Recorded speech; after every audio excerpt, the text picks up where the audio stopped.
वापस आ जाओ नील, फौरन घर लौट आओ बेटा, वरना यह औरत मुझे ठंड से मार डालेगी। मोबाइल के स्पीकर से गूंजने वाली वह आवाज बुरी तरह लड़खड़ा रही थी। उस आवाज में कैसा खौफ और बेबसी थी जिसे सुनकर मेरी रूह कांप गई। बोलने वाला शख्स कोई और नहीं, मेरे पिता सुमेर सिंह थे। वह इंसान जो ताउम्र एक मजबूत चट्टान की तरह डटे रहे, आज फोन पर किसी मासूम बच्चे की तरह बिलख रहे थे। उनके अल्फाज मेरे कानों में पिघले हुए शीशे की तरह उतर रहे थे। मेरे पैरों तले से जमीन खिसक गई। मैं चिल्लाकर पूछना चाहता था, पिताजी क्या हुआ? कौन सी औरत?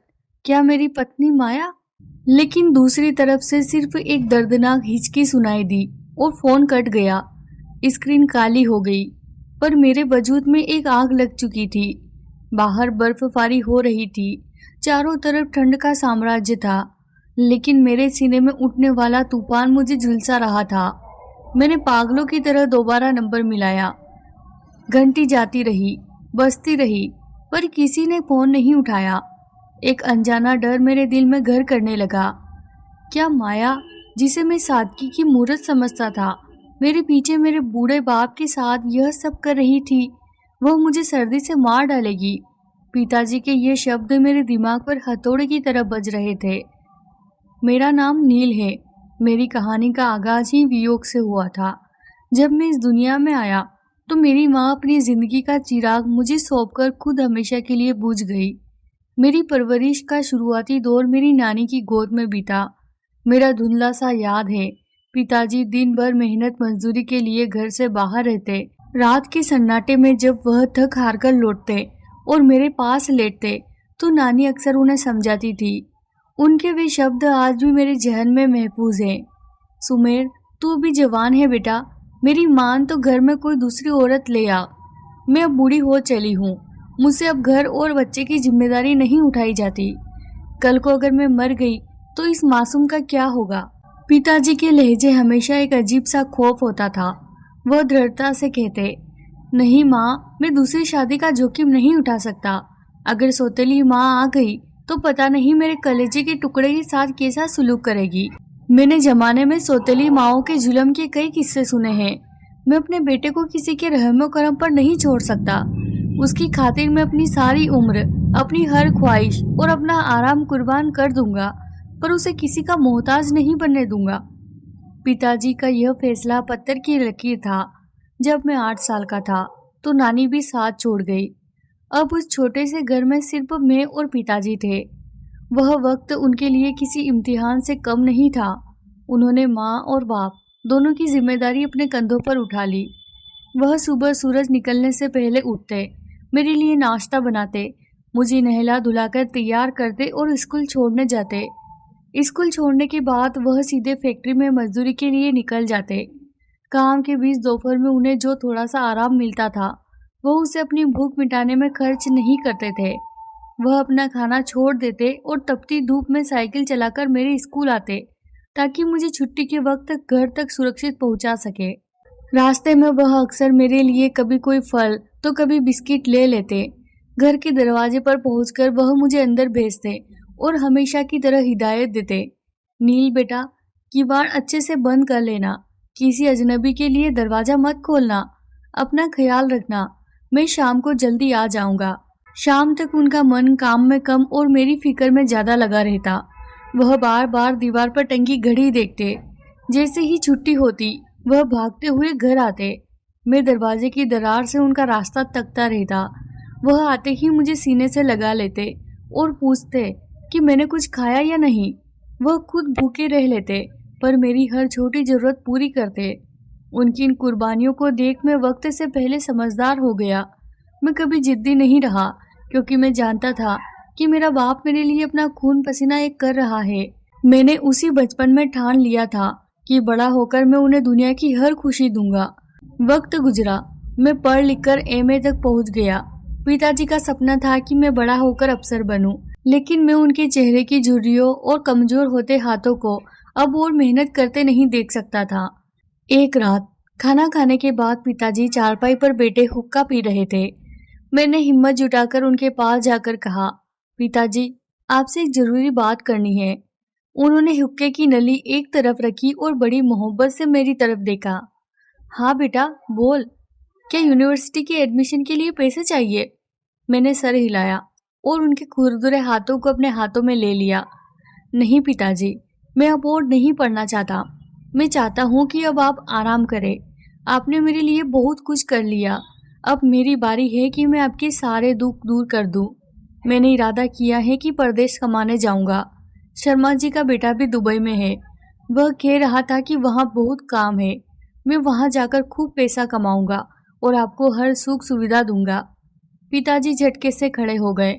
उनके चेहरे पर डर और गुस्से के भाव थे। नहीं नील, बिल्कुल नहीं। मैं तुझे अपनी नजरों से दूर नहीं जाने दूंगा। मुझे दौलत नहीं, मेरा बेटा चाहिए। परदेश में अकेले कैसे रहेगा? वहाँ कोई अपना नहीं होता। मैंने उन्हें कंधों से पकड़कर वापस बिठाया। पिताजी जीत मत कीजिए। यहाँ रहकर मैं कितनी भी मेहनत करूँ, इतना नहीं कमा पाऊंगा कि हमारा अपना पक्का घर बना सके और आप सुकून की जिंदगी जी सके। आपके पास जो जमा पूंजी है वह मुझे दे दीजिए। मैं वादा करता हूँ कि कुछ सालों में सब कुछ बदल दूंगा। कई दिनों तक बहस चलती रही, लेकिन आखिरकार मेरी जीत और मेरे सुनहरे भविष्य की खातिर उन्होंने हार मान ली। जिस दिन मेरी रवानगी थी, पिताजी की हालत देखी नहीं जा रही थी। उन्होंने अपनी जिंदगी भर की कमाई, जो उन्होंने मेरी शादी और भविष्य के लिए जोड़ रखी थी, मेरे हाथों पर रख दी। गले लगाकर रोते हुए बोले, नील, जा तो रहे हो बेटा, पर मुझे भूल मत जाना। तू मेरी पूरी कायनात है। रोज मुझे फोन करना। मैंने उनके आंसू पोंछे और मुस्कुराहट के साथ उनसे विदा ली। परदेश की जिंदगी आसान नहीं थी। हार तोड़ मेहनत और दिन रात का काम मेरा मुकद्दर बन गया। लेकिन जब महीने के अंत में मैं घर पैसे भेजता तो सारी थकान उतर जाती। मैं हर सुबह और शाम उन्हें कॉल करता। 2 साल बाद जब मैं वापस लौटा तो मैंने गांव में एक शानदार घर बनवा लिया था। पिताजी अब काम नहीं करते थे, वह सिर्फ आराम करते थे।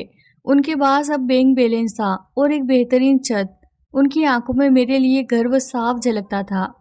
एक शाम चाय पीते हुए पिताजी ने कहा, बेटा घर तो बन गया, अब इसे रोशन करने वाली बहू की भी जरूरत है।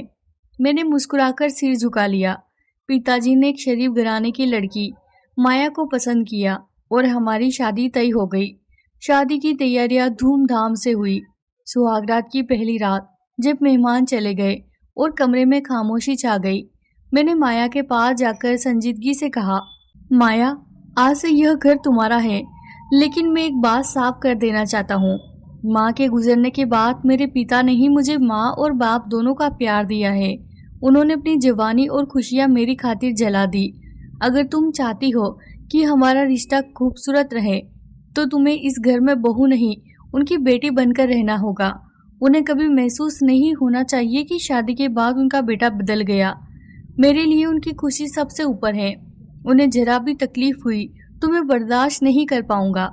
माया ने बहुत ही नरम लहजे में मेरा हाथ थामा और बोली, आप फिक्र क्यों करते हैं? मैं समझती हूँ। आज से वह सिर्फ आपके नहीं, मेरे भी पिता हैं। मैं उनका आपसे भी बढ़कर ख्याल रखूंगी। वह अब मेरी जिम्मेदारी है। उसकी आंखों में सच्चाई देख मेरा बोझ उतर गया। अगली सुबह जब मैं उठा तो माया किचन में थी। पिताजी चारपाई पर बैठे चाय पी रहे थे और मुस्कुराते हुए बोले, नील बेटा, देख मेरी बहू कितनी गुणी है, मेरे जागने से पहले ही चाय ले आई। दिन बीतते गए। माया ने घर को बहुत अच्छे से संभाल लिया। वह पिताजी की दवाइयों और खाने का पूरा ध्यान रखती। मुझे लगा कि दुनिया का सबसे खुशनसीब इंसान हूँ। कुछ समय बाद मुझे वापस दुबई जाना था। इस बार मैं बेफिक्र था। जाते वक्त पिताजी की आंखों में आंसू थे, पर उनमें इत्मीनान भी था। उन्होंने मुझे गले लगाकर आशीर्वाद दिया। माया ने भी आंखों ही आंखों में भरोसा दिलाया कि सब ठीक रहेगा। परदेश पहुंचकर मैं फिर से अपने काम में जुट गया। शुरू में सब सामान्य रहा। मैं रोज फोन करता, माया चहकते हुए घर की खैरियत सुनाती। एक दिन मैंने फोन किया तो माया बोली, पिताजी बिल्कुल ठीक है, अभी खाना खाकर आराम कर रहे हैं। जब मैंने पिताजी से बात की तो उनकी कमजोर आवाज आई, बेटा नील, बहू मेरा बहुत ख्याल रखती है, तू बस अपनी मेहनत कर। मुझे उस वक्त जरा भी अंदाजा नहीं था कि जिस सुकून की आवाज मैं सुन रहा हूँ उसके पीछे कोई बहुत बड़ी साजिश पल रही है। पिताजी की वे बातें सुनकर मेरा सीना गर्व से चौड़ा हो गया था। परदेश की उस तन्हाई और कड़ी मेहनत के बीच उनकी आवाज मेरा हौसला बढ़ाती थी। मैं और भी जी जान से काम में जुट गया। वक्त अपनी रफ्तार से चलता रहा। दिन महीनों में बदले और महीने सालों में। 2 साल का लंबा अरसा जैसे पलक झपकते ही बीत गया। जब मेरी छुट्टियां मंजूर हुई और मैं घर लौटा तो वहां का नजारा देखकर मेरे दिल को बहुत सुकून मिला। मेरा घर आईने की तरह साफ सुथरा था। हर चीज सलीके से अपनी जगह पर रखी थी। पिताजी पहले से ज्यादा बूढ़े और कमजोर हो गए थे। उनके बालों की सफेदी अब चांदी की तरह चमक रही थी और चेहरे की झुर्रियां वक्त की मार से और गहरी हो गई थी। लेकिन उनकी आंखों में एक अजीब सा ठहराव और सुकून था। एक शाम जब सूरज ढल रहा था, मैं उनके पास बैठकर उनके पैर दबा रहा था। अचानक उन्होंने मेरा हाथ थाम लिया और बोले, बस कर नील बेटा, तू थक गया होगा। इतनी दूर का सफर करके आया है, थोड़ा आराम कर ले। मैंने उनके झुर्रियों वाले हाथ को चूमते हुए कहा, पिताजी मैं नहीं थका। आपकी सेवा करके तो मेरी सारी थकान मिट जाती है। आप बताइए, आपको कोई तकलीफ तो नहीं है? पिताजी ने दीवार से टेक लगाते हुए एक गहरी सांस ली। तकलीफ तो अब इस बुढ़ापे की जागीर है बेटा। हड्डियां अब लकड़ी की तरह आवाज करती हैं और यह जिस्म अब साथ नहीं रहता। पर तेरी पत्नी माया ने मुझे किसी कांच के खिलौने की तरह संभाल रखा है। अगर वह नहीं होती तो शायद मैं अब तक चारपाई से लग गया होता। उस लम्हे माया के लिए मेरे दिल में प्यार और इज्जत की एक लहर दौड़ गई। मैंने उस छुट्टी के दौरान माया के लिए ढेर सारे तोहफे खरीदे और उसका शुक्रिया अदा किया कि उसने मेरी गैर मौजूदगी में मेरे पिता को बेटी जैसा प्यार दिया। छुट्टियां खत्म हुई और भारी मन से मैं दोबारा दुबई लौट आया। लेकिन इस बार हवाओं का रुख बदला हुआ था। परदेश पहुंचते ही खबर मिली कि पिताजी की सेहत तेजी से गिरने लगी है। उन्हें कभी जोड़ों का असहनीय दर्द होता तो कभी सीने में जकड़न। मैं हर महीने अपनी कमाई का बड़ा हिस्सा घर भेजने लगा। फोन पर माया को बार बार हिदायत देता, माया पैसों की चिंता मत करना, पिताजी की सेहत ही मेरे लिए सब कुछ है। शहर के सबसे अच्छे डॉक्टर को दिखाओ, जो भी टेस्ट जरूरी है फौरन करवाओ। मैं यहाँ दिन रात इसीलिए खट रहा हूँ ताकि वहाँ कोई कमी ना रहे। माया हर बार मुझे तसल्ली देते हुए कहती, आप परेशान ना हो नील। मैं उन्हें शहर के सबसे बड़े स्पेशलिस्ट के पास लेकर गई थी। डॉक्टर ने कहा है कि उम्र की वजह से कमजोरी है, अच्छी खुराक और आराम से सब ठीक हो जाएगा। मैं उन्हें हर वक्त दवा और फल दे रही हूँ। मैंने फिक्रमंदी से कहा, दवा की खुराक भी नहीं छूटनी चाहिए और जो जूस डॉक्टर ने बताया है वो उन्हें रोज देना। माया कहती, सब मेरे हवाले छोड़ दीजिए और आप अपने काम पर ध्यान दीजिए। मुझे अपनी पत्नी पर इतना अटूट भरोसा हो गया था कि वह जो कहती मैं उसे पत्थर की लकीर मान लेता। वह कहती डॉक्टर की फीस बढ़ गई है, मैं तुरंत पैसे भेज देता। वह कहती पिताजी के लिए नया गद्दा चाहिए, मैं इंतजाम कर देता। पर मुझे नहीं पता था कि 7 समंदर पार बैठकर मैं जो हकीकत देख रहा था वह सिर्फ एक पर्दा थी। हकीकत की तस्वीर तो कुछ और ही खौफनाक रंग ले रही थी। धीरे धीरे एक अजीब सिलसिला शुरू हुआ।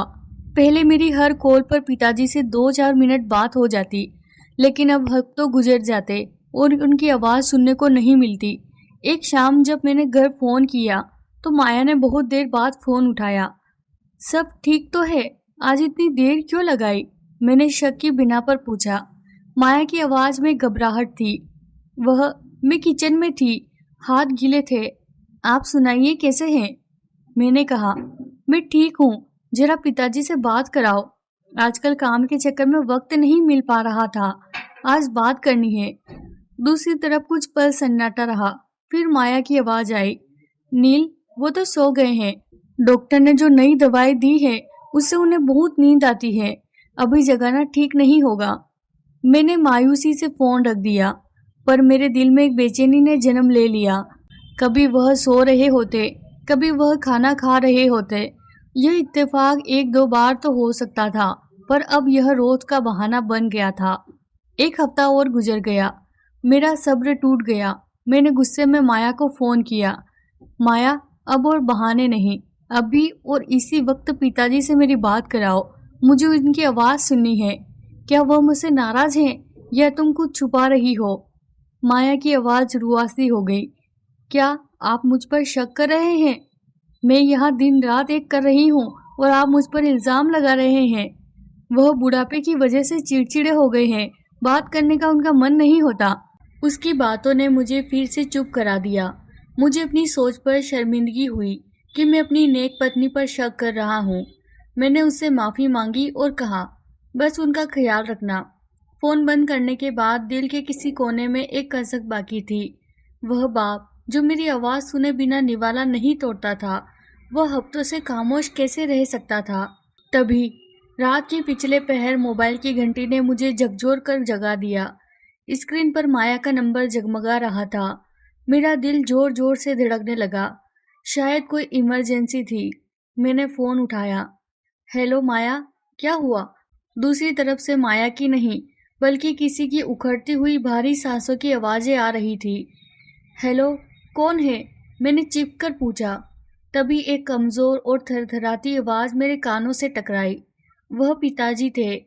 नील, क्या यह तुम हो बेटा? मेरी आंखों में हैरत फैल गई। हाँ पिताजी, मैं हूँ। आपकी आवाज ऐसी क्यों है?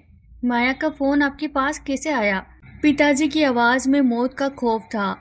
वापस आ जाओ नील, फौरन आ जाओ, वरना यह बहू मुझे सर्दी से मार डालेगी। इसने मुझसे सब कुछ छीन लिया। मुझे बचा लो बेटा। और फोन कट गया। मेरे दिमाग में जैसे धमाके होने लगे। बहू मुझे सर्दी से मार डालेगी। यह शब्द मेरे कानों में हथौड़ी की तरह बज रहे थे। मैंने पागलों की तरह दोबारा कॉल की, पर नंबर बंद आने लगा। मैंने उसी वक्त ट्रेवल एजेंट को फ़ोन किया और पहली फ्लाइट का टिकट बुक कराया। मेरा दिल डूब रहा था। मुझे लग रहा था कि घर में बहुत कुछ गलत हो रहा है। अभी मैं घर पहुंचने की तैयारी ही कर रहा था कि मेरे चचेरे भाई विमल का फ़ोन आया। वह बिलक बिलक कर रो रहा था। नील भाई, हिम्मत रखना, ताऊजी अब इस दुनिया में नहीं रहे। यह खबर सुनते ही मेरे पैरों तले जमीन निकल गई। फोन हाथ से गिर गया। जिस बाप ने मुझे पालने के लिए अपनी जवानी जला दी, वह आज जालिमों की भेंट चढ़ गया। गम की जगह अब मेरे अंदर इंतकाम की आग जलने लगी। मुझे माया पर इतना गुस्सा आया था कि मेरा खून खोल रहा था। मैं तुम्हें नहीं छोड़ूंगा माया, मैंने दीवार पर मुक्का मारा। जब मैं गांव पहुंचा तो घर के बाहर भीड़ लगी थी। टेंट लगा था और माहौल मातमज़दा था। मैं लड़खड़ाते कदमों से अंदर गया। चारपाई पर सफेद कफन में लिपटा हुआ वह वजूद मेरे पिताजी का था। मेरी पूरी दुनिया वहां खामोश पड़ी थी। पास ही जमीन पर माया बेटी रो रही थी। उसकी सूजी हुई आंखें और भीगा चेहरा मुझे देख और नफरत हुई। मुझे लगा यह औरत मगरमच्छ के आंसू बहा रही है। मैं उस पर झपटने ही वाला था कि विमल ने मुझे रोक लिया। नील, होश में आओ, अभी अर्थी नहीं उठी है। यह वक्त लड़ाई का नहीं है। मैं बेबसी से वहीं घुटनों के बल बैठ गया। माया पिताजी के पैरों से लिपटकर रो रही थी और कह रही थी, पिताजी मुझे माफ कर दीजिए, मैं आपको बचा नहीं सकी, मैं मजबूर थी। पर मैं आपसे वादा करती हूँ, जिसने आपके साथ यह जुल्म किया है, मैं उसका चेहरा सबके सामने लेकर आऊंगी। मैं दंग रह गया। यह किससे बदला लेने की बात कर रही है? क्या यह खुद को बचाने का कोई नया ड्रामा है? तभी मोहल्ले के एक बुजुर्ग मुझे किनारे ले गए। उन्होंने कहा, नील बेटा, तुम्हारे पिताजी ने मरने से पहले मुझसे एक वादा लिया था। उन्होंने कहा था कि अगर मेरा बेटा अंतिम संस्कार से पहले आ जाए तो उसे मेरा एक पैगाम देना। कैसा पैगाम? मैंने कांपती आवाज में पूछा। बुजुर्ग ने कहा, उन्होंने कहा था कि मेरा बेटा मेरा चेहरा खोलकर एक बार गौर से जरूर देखे। मैंने कांपते हाथों से कफन हटाया। पिताजी के चेहरे पर मौत के बाद भी एक अजीब सी मुस्कुराहट थी, जैसे वह किसी बहुत बड़े बोझ से आज़ाद हो गए हो। बुजुर्ग ने कहा, यह मुस्कुराहट बता रही है कि वह सुकून से सो गए हैं, लेकिन वह मुस्कुराहट मेरे अंदर की आग को ठंडा नहीं कर पाई। मुझे पता था कि पिताजी की मौत कुदरती नहीं थी, उनका वह आखिरी फोन कॉल सबूत था। मैंने मन ही मन कसम खाई कि मैं माया को सलाखों के पीछे पहुंचाकर ही दम लूंगा। अंतिम संस्कार के बाद मैं सीधे पिताजी के कमरे में गया और अलमारी से लेकर हर कोने की तलाशी लेने लगा।